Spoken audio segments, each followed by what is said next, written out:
আলফাৰ যিখিনি বিষয় আজি গৈ আলফাই নিজে এটা সমস্যাৰ নিচিনা হৈছিল। গতিকে আলফাই উত্থাপন কৰা বিষয়খিনি এটা সমাধান হওক আৰু লগতে আলফা যাতে এটা সমস্যা নহয়, অসমৰ ৰাইজৰ কাৰণে এটা আশীৰ্বাদ হয়, মই এইটো আশা কৰোঁ। আৰু মই প্ৰথমতেও ক্লিয়াৰ কৰিছিলোঁ যে আলফাৰ নামত চুক্তিটো যাতে এখন উকা কাগজ নহয়। যেনেকুৱা আজি অলপ এনেকুৱা ধৰণৰ এটা ওলাইছে, বাতৰিত সঁচা মিছা নাজানো, যে 6 জনগোষ্ঠী জনজনীৰ কথা কৈছে।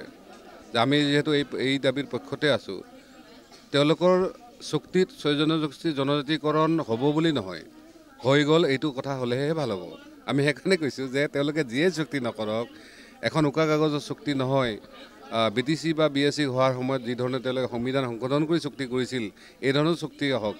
অসম চুক্তিৰ নিচিনা 86ৰ চুক্তি কৰি আজিলৈকে 2023লৈকে যেতিয়া চুক্তিৰ সাংবিধানিক বৈধতাৰ কাৰণে আমি যুঁজিব লগা হৈছে বা তেওঁলোকে যুঁজি আছে, এইটো যাতে নহয়, এইটো কিন্তু মই আশা কৰোঁ।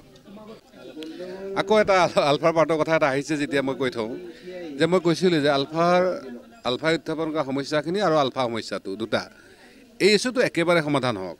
কিন্তু দেখিছে আজি দুদিন আগতে আকৌ এনকাউণ্টাৰ হৈছে, বাহিৰতে চাইলে। গতিকে আপোনালোকে ভাবক, 5জন মানে তিনিচুকীয়াতে হৈছে, 5জন ডেকা ল'ৰা আকৌ ইয়াত আহত হ'ব লগা হৈছে।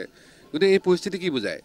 আজি অৰবিন্দ ৰাজখোৱা টিমৰ লগত চুক্তি কৰিলে এই পৰিস্থিতিও সাম হ'বনে নহয়?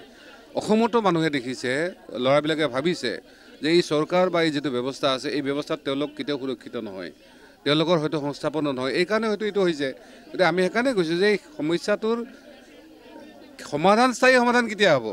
কেৱল এইটো পক্ষলৈ সমাধান কৰিলে কালি আকৌ গৈ আৰু আলফাত গুচি গ'ল। সেইদিনা মোৰ সমষ্টিতে হৈছিলে, এজন মানে ল'ৰাই ফোন কৰিলে যে ছাৰ এনেকুৱা কথা হৈছে। কোনোবা এজনে ফেচবুকত লিখিলে মই আলফাত জইন কৰি আছোঁ, পুলিচে উঠাই লৈ গৈছে। এতিয়া আপুনি কাৰ পক্ষ ল'ব?